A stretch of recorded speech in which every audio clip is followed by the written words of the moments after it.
that I did. I just recorded it this morning and it's called Keep on the Sunny Side. So you probably heard it from Oh Brother, Where Art Thou? Um, but yeah, you guys.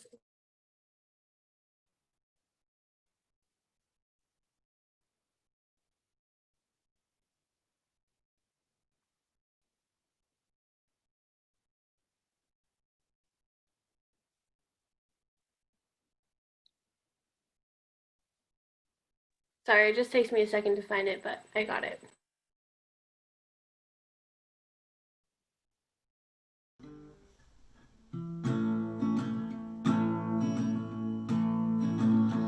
There's a dark and a troubled side of life. There's a bright and a sunny side too. Though we meet in the darkness and strife, the sunny side we also may view. Keep on the sunny side, always on the sunny side. Keep on the sunny side of life. It will help us every day. It will brighten all the way if we keep on the sunny side of life. The storm and its fury broke today, crushing hopes that we cherish so dear. Clouds and storms will in time pass away. The sun again will shine bright and clear. Keep on the sunny side, always on the sunny side. Keep on the sunny side of life. It will help us every day. It will brighten all the way if we keep on the sunny side of life. Keep on the sunny side, always on the sunny side. Keep on the sunny side of life. It will brighten all the way if we keep on the sunny side of life. If we keep on the sunny side of life.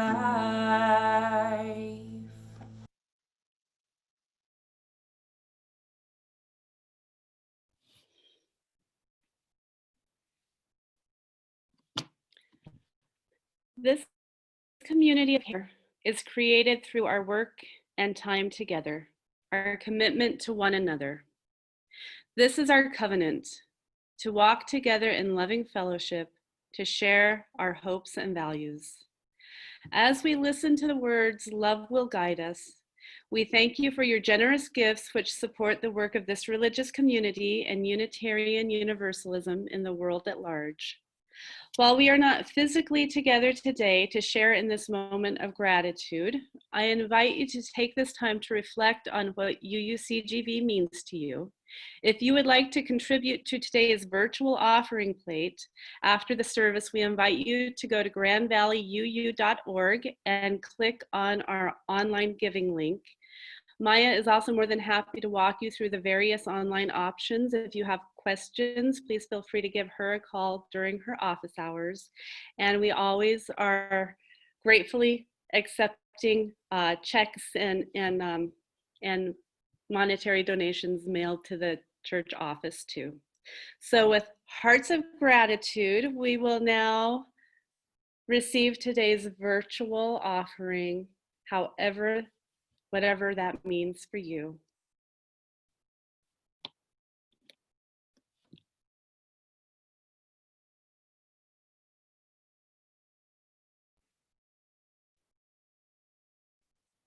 Love will guide us, peace has tried us, hope inside us, will lead the way on the road from greed to giving.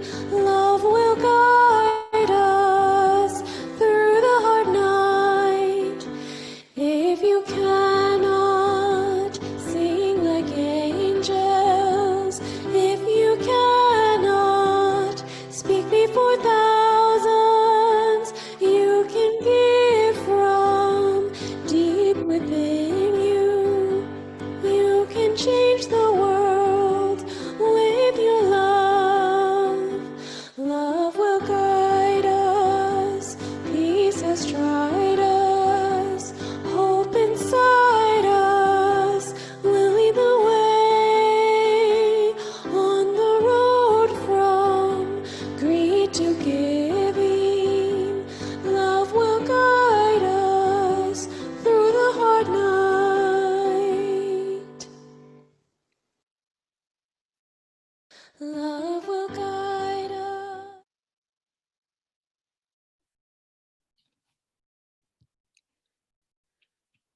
Let's see how many of you remember these words.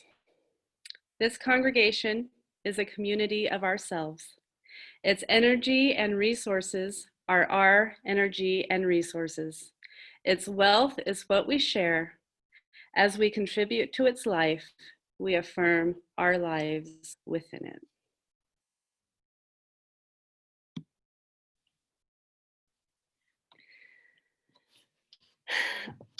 So my cousin Darren posted this on his Facebook page last week. He wrote, quote, "This is the instruction I got from the first 10 posts on my Facebook page tonight. Hate the people who kneel during the national anthem. Hate the people who don't kneel during the national anthem. Hate people who kneel during the national anthem. Hate people who can't keep the conversation about baseball. Hate the old boomers. Hate people who make you wear a mask in their store or business. Hate people who do not wear masks. Hate Nick Sandman. Hate Black Republicans. Hate white liberals. Hate people who hate vaccines. Hate old boomers again. Old boomers hate being called racists." So that about sums up the energy I have been feeling in the collective for the past few weeks.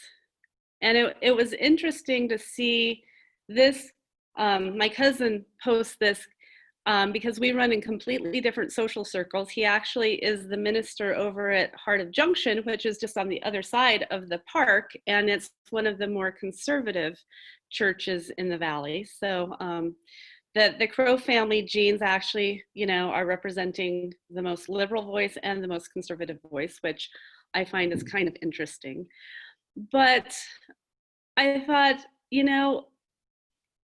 and I run in completely different circles, and yet this is what he needed to bring up to his congregation this week about how there just seems to be so much anger and angst and anxiety, and people are really not being very nice to each other right now.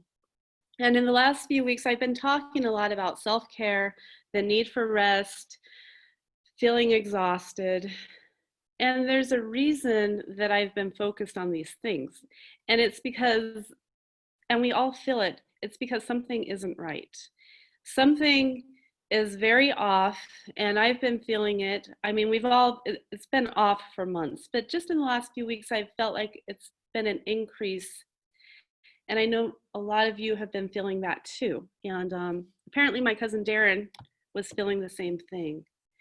And we see it in the escalation of the protests in Portland. We see it in the tension of school boards and families as everybody is thinking about whether or not to send our children back to school. We see it in the new mask mandates and the pushback that is coming with that.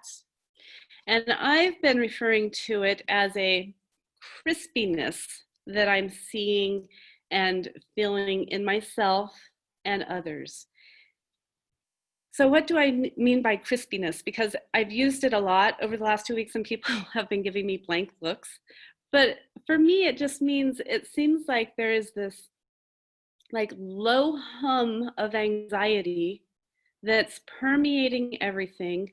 And the smallest little upset is setting people off in a way that by all appearances really is disproportionate to the true issue at hand. Our buttons are being easily pushed, both in person and especially on social media. And this week, we see them a lot, but I saw a number of videos of people just sort of losing it. And the first video I saw was of a woman in a pizza place having a complete meltdown and screaming at the workers to just give her her pizza when they told her that they could not serve her until she put on a mask.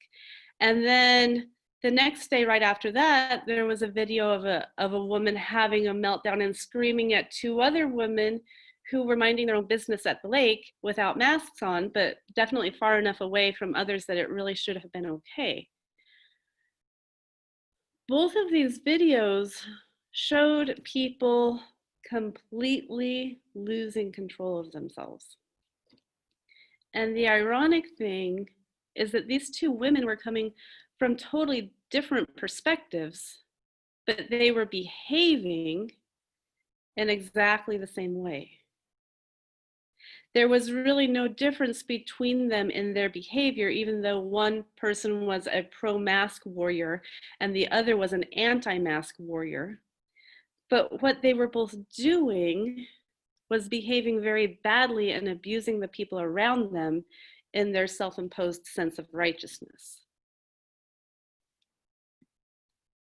And I know that these are YouTube videos that went viral, but I bring this up today because I recognize that sense of unease and that powder keg ready to burst in the people here, people in my own life, people around me.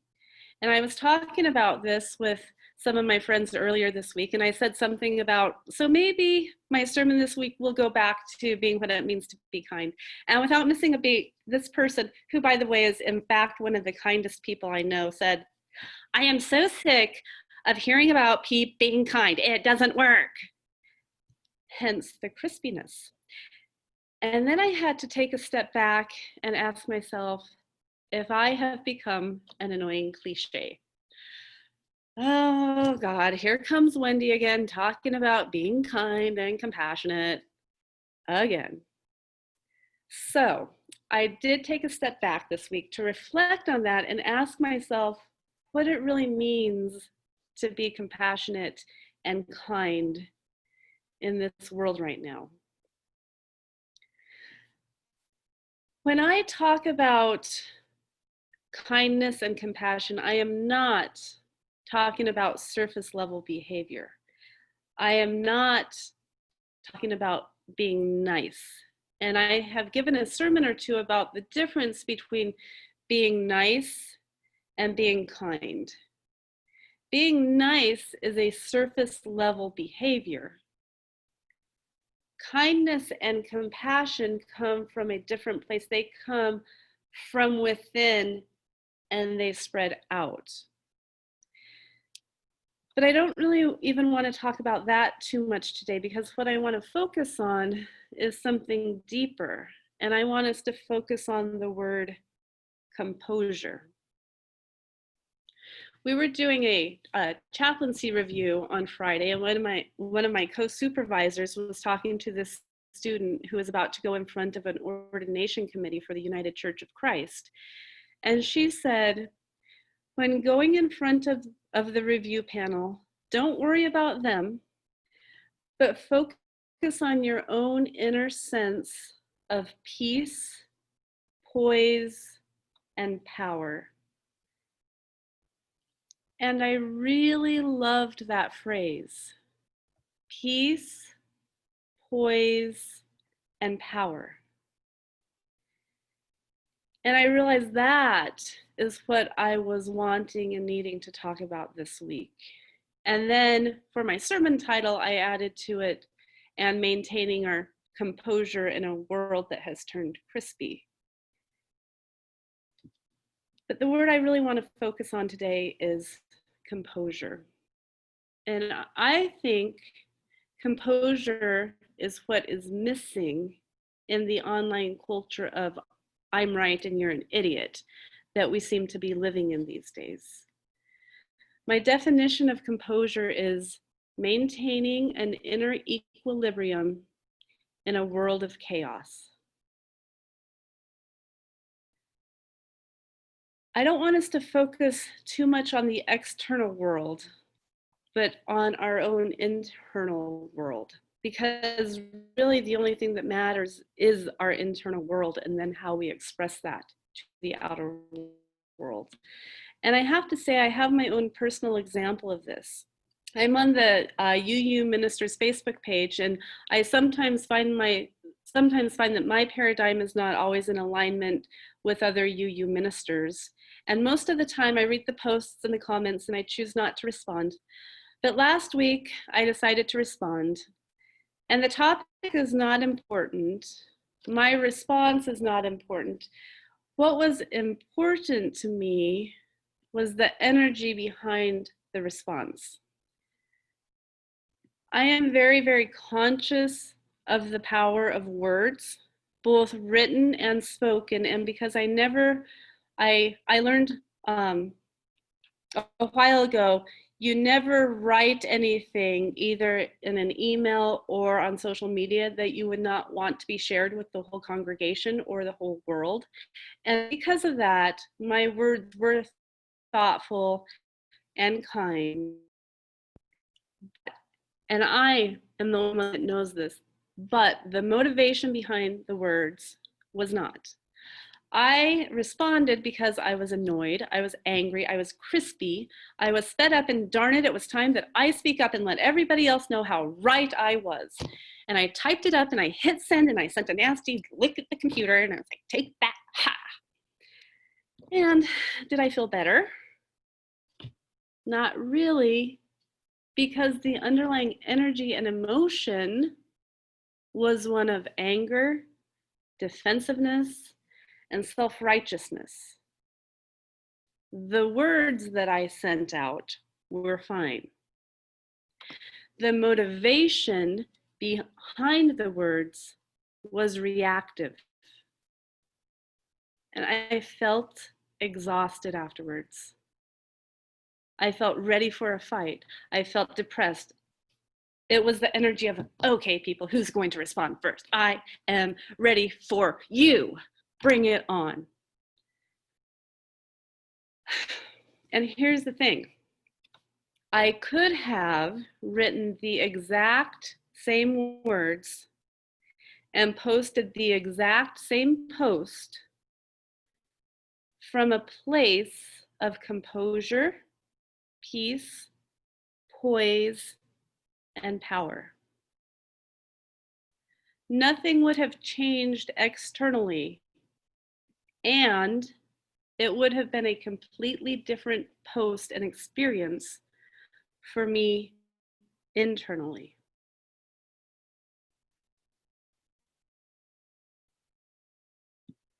So what I'm getting at is it's not that we don't stand up, speak up, show up, speak our truth.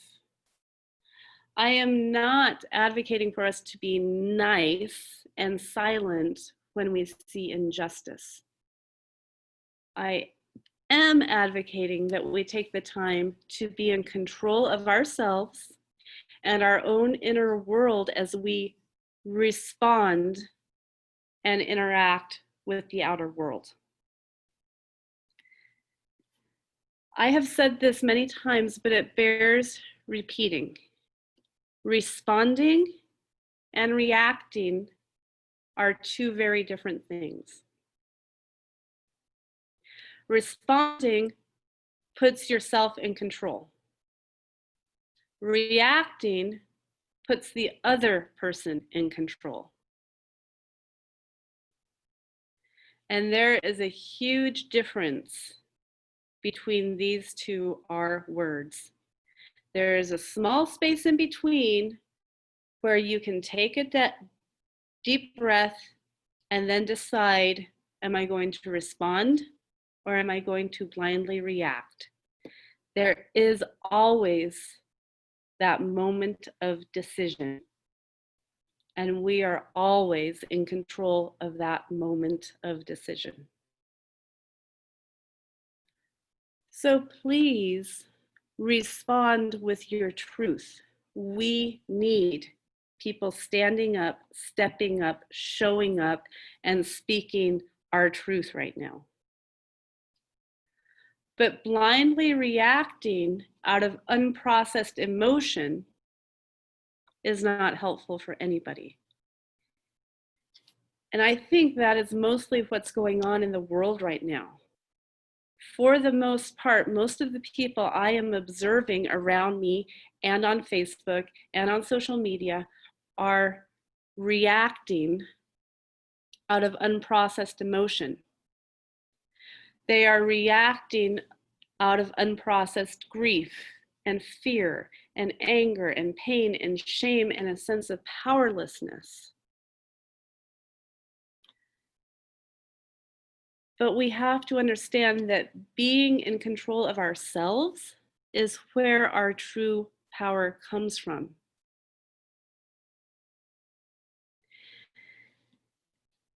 I also use the phrase a lot. Most of you have heard me say this a lot, that the issue is never the issue. And I say it so often because it's so true. And the key is if you can find the true issue underneath the issue, underneath the issue, underneath that issue, and you address that problem, the underlying true problem, usually this external problem or manifestation goes away. And I think that this is what is happening today. The issue, in my mind at least, really isn't whether or not to wear masks in public. The issue for some might be, and everybody is responding differently to this mask mandate. It's because we are all on some level making sense of this crazy world right now and who we are in relation to a world that is in the middle of a pandemic and nothing feels like it's on firm grounding. That's the real issue. And so it is expressed on anger from both sides.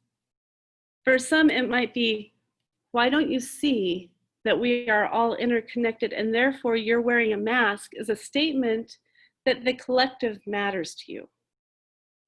On the other side, it might be, why do you not see that I'm feeling powerless and out of control in this virus that nobody knows or understands? And I'm watching people I care about lose their jobs and their lives, and at the very least, give me the freedom to choose whether or not to wear a mask. And my guess is that is some of the energy that was being expressed by the two videos I saw this week of the two women screaming on different sides of this issue. But when we really get down to it, what's really going on is that we need to no longer allow ourselves to be ruled by emotion and reactivity. When we do that, we lose our sense of composure, we give over our power, and we reactively begin othering the people around us. So this is my invitation for all of us this week. Take a little bit of time to do some a self check-in. When you interact with other people, whether in person or on social media, are you reacting? Are you responding? Are you behaving from a sense of composure, from a sense of inner control, and you are using your voice in that way as your own power? Or are you reacting with some internal dialogue that may not be as helpful to you? And the thing is, like I said, the external may look the same, but we know what's going on inside of us. And we are our own guides. So we have to also just be honest with ourselves. And that's the invitation. Are we being honest with ourselves? Are we checking in? And if we are starting to behave out of the energy of reaction, do we want to take a deep breath, compose ourselves, get recentered with peace, poise, and power, and then respond? So we are going to try something today with this closing hymn, and Amanda and I have not practiced this yet, but I am going to speak these words and she is going to sing the response, and we will see how this goes. And I believe that this, Amanda, did you want to invite people to maybe record their own version of this? Yeah, so you guys will hear like the melody that I sing. You'll probably recognize it and everything. And so we'll just do it this way for the service. But if it's something like you feel like you could sing as well and you want to film a video at home, there's even a way you can film over Zoom. And then email me your recording of it. I'm going to send out an email to the choir and everything. But if you want to sing pretty much the same thing that I'm going to be singing and film a video and participate, and you're not in the choir, we would love to have you as well. So just email me. And yeah, my email is music@grandvalleyuu.org. So, okay. So here we go. We're experimenting with this now. Yeah. And then if you guys could just let me know in the chat, like if my microphone is too far away or too close or anything, I can adjust it. Okay. For remaining silent when a single voice would have made a difference. We forgive ourselves and each other. We begin again in love. For each time that our fears have made us rigid and inaccessible. We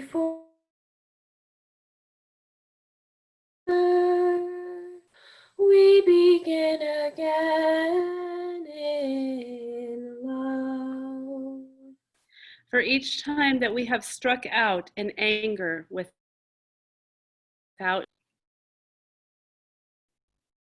We forgive ourselves and each other. We begin again in love. For each time that our grief blinded us to the needs of others. We forgive ourselves and each other. We begin again in love. For the selfishness which sets us apart and alone. We forgive ourselves and each other. We begin again in love. For falling short of the admonitions of the Spirit. We forgive ourselves and each other. We begin again in love. For losing sight of our unity. We forgive ourselves and each other. We begin again in love. For those and for so many acts, both evident and subtle, which have fueled the illusion of separateness. We forgive ourselves and each other. We begin again in love. And now I invite us to take a few moments to be in conversation together. Have there been times when you've recognized the difference between finding yourself reacting and responding? And how do you do with composure? Are you taking the time to ask yourself if you're composed before you're responding on social media? Can I start actually? Yeah, go ahead. So like for me, I guess like normally I notice that I've been like reactive pretty much like